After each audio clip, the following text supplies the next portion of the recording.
Biologia, forma i funció.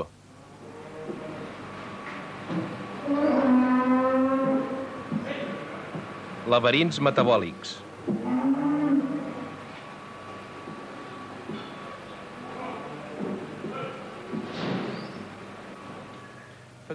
Per fer aquest programa, hem vingut a l'Institut Nacional d'Investigació Làctia de Chinfield, on tenen una granja experimental. Un dels objectius principals consisteix a maximitzar la quantitat i la qualitat de la llet. En aquest programa ens referirem a dos aspectes del metabolisme intermediari.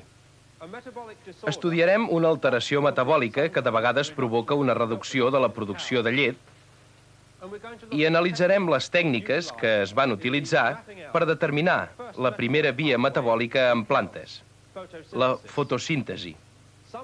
Algunes d'aquestes tècniques s'utilitzen actualment per estudiar el metabolisme intermediari de la producció de llet. Fa molts anys que els científics miren d'entendre com les plantes sintetitzen els productes químics i com els animals herbívors sintetitzen els productes a partir de les plantes. Ja al 1913 es van utilitzar isòtops radioactius de plom per determinar les vies metabòliques de les plantes, però els cicles metabòlics cel·lulars no es van poder concretar fins que es va trobar un isòtop de carboni estable. Al 1940, un grup de físics va obtenir un isòtop radioactiu de carboni estable, el carboni 14, en bombardejar nitrogen amb neutrons procedents d'una pila atòmica nuclear. El carboni 14 té una vida mitjana d'uns 5.000 anys. El fet que els bioquímics poguessin usar aquest marcador per identificar molècules i analitzar el seu pas per les plantes i pels animals va donar una forta empenta a la investigació en aquest camp. A mitjans dels anys 40 es van descobrir diverses tècniques per separar i aïllar molècules de mida diferent. Els bioquímics americans, Calvin i Basham, van utilitzar aquestes tècniques per determinar les reaccions metabòliques de la fotosíntesi. Tothom sabia que les plantes produïen sucres a partir de l'energia lumínica, però el grup de Calvin va localitzar el punt de la fotosíntesi en què la planta incorpora el carboni atmosfèric. Això va suposar un gran descobriment, perquè la fotosíntesi és el procés que constitueix la base de la vida de les plantes i dels animals. L'experiment de Calvin tenia 4 etapes. La primera era la fase de cultiu. En el seu experiment, Calvin va utilitzar una alga verda unicel·lular anomenada clorela. Les cèl·lules individuals són més adequades que les de les plantes perquè es poden eliminar ràpidament amb alcohol en diferents fases de la fotosíntesi. L'alga, a més, creix en grans quantitats en cultius de laboratori.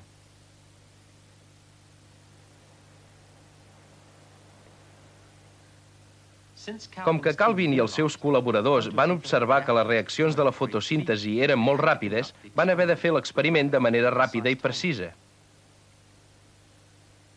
Van activar la fotosíntesi en una dissolució de nutrients en la qual feien bombollejar diòxid de carboni no marcat. També van afegir-hi diòxid de carboni marcat radioactivament amb carboni 14, tant en forma líquida com gasosa.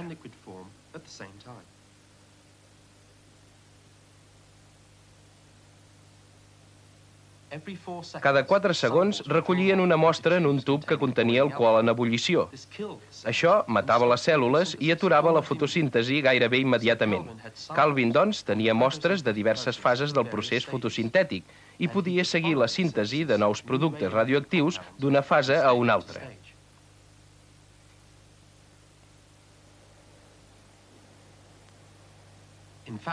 Fins i tot, quan l'alga fotosintetitzava només durant 5 segons, apareixien alguns productes marcats radioactivament.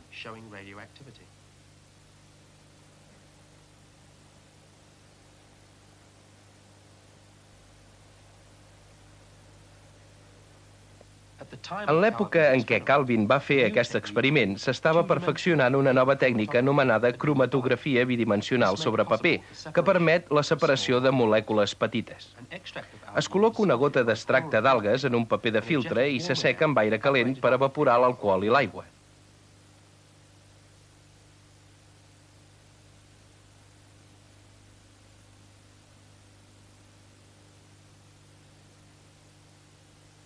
Observarem molt millor el procés amb aquesta mescla de tintes de colors.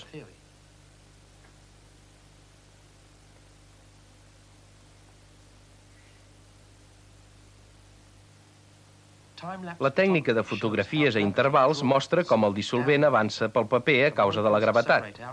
Les molècules se separen en funció de la seva velocitat a través del paper.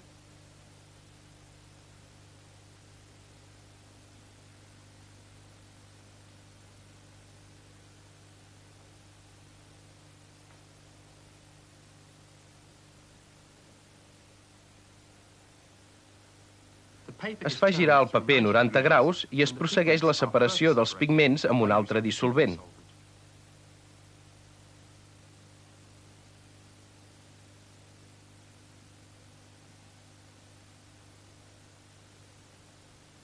Per evitar l'evaporació, la cromatografia es realitza en caixes ben tancades a atmosfera saturada i a temperatura constant.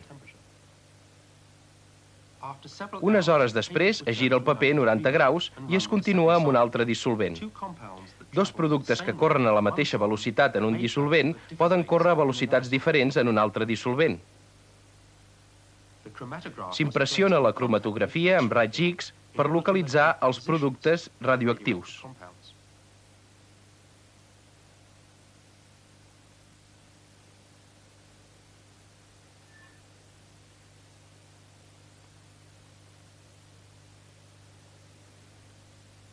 Unes hores després es revela la pel·lícula. Els productes radioactius deixen unes taques negres al negatiu. Aquestes fotografies, anomenades autorradiografies, van proporcionar a Calvin una relació seqüencial de l'ordre amb què apareixien els productes de la fotosíntesi.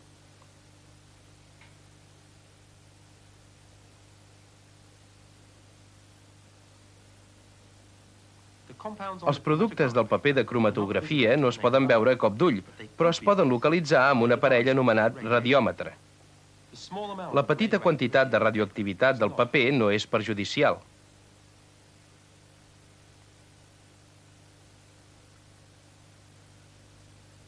Es fa correspondre cada autoradiografia amb la seva cromatografia per fixar la posició exacta dels productes radioactius.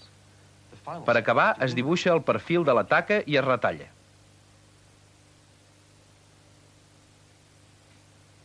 Quan es té cada producte en un tros de paper, es fa una elució i es recull la substància en un vial.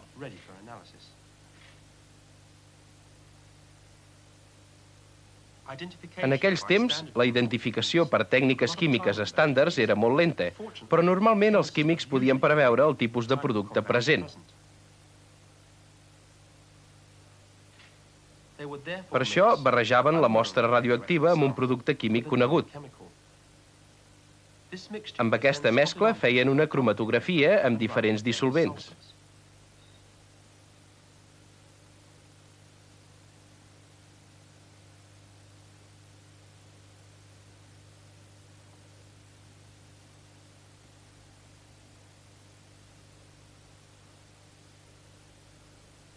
L'autoradiografia corresponent, però, no revelava el producte radioactiu desconegut.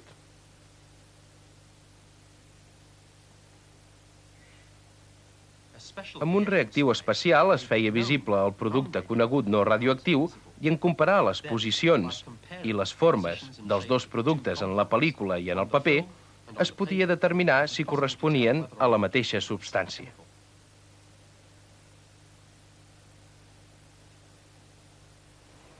Aquesta és la tècnica que van utilitzar. Però què van demostrar amb aquest experiment?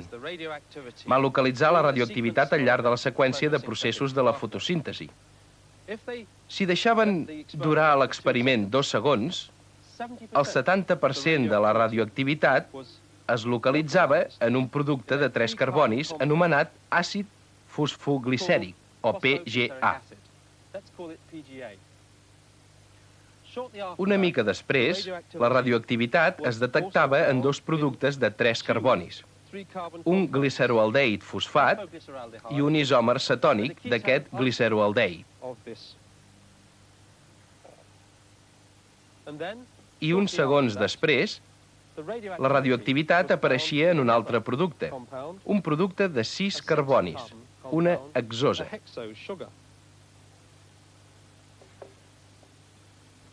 Si deixaven que l'experiment durés més de 30 segons, detectaven un increment de la radioactivitat en alguns d'aquests productes. Aquest fet només s'explica si el procés és cíclic i si cada producte incorpora més d'un carboni marcat amb carboni 14.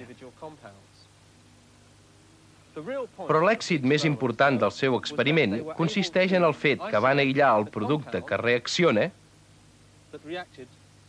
amb el diòxid de carboni a l'atmosfera. Durant molt de temps, Calvin havia estat buscant un precursor de dos carbonis que es combinés amb el diòxid de carboni per formar un producte de 3 carbonis.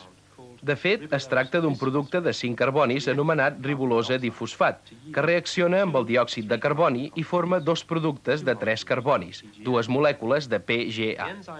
L'enzim que catalitza aquesta reacció és la ribolosa difosfat carboxilasa, probablement l'enzim més abundant a la Terra. El marcatge radioactiu de les molècules va permetre altres descobriments. Per localitzar la posició del carboni 14 en l'estructura de cada molècula, van descompondre les molècules en àtoms individuals de carboni. Això els va ajudar a determinar el tipus de reacció que es produïa.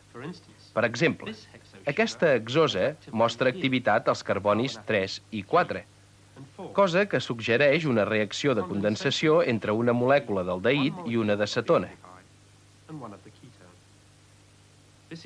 I això suggereix que l'enzim implicat, en aquest cas, és una aldolasa. L'equip de Calvin va trobar carbonis radioactius en molts altres productes. Aquesta via lineal és només una part del conjunt de reaccions que constitueixen el metabolisme intermediari de les plantes i dels animals.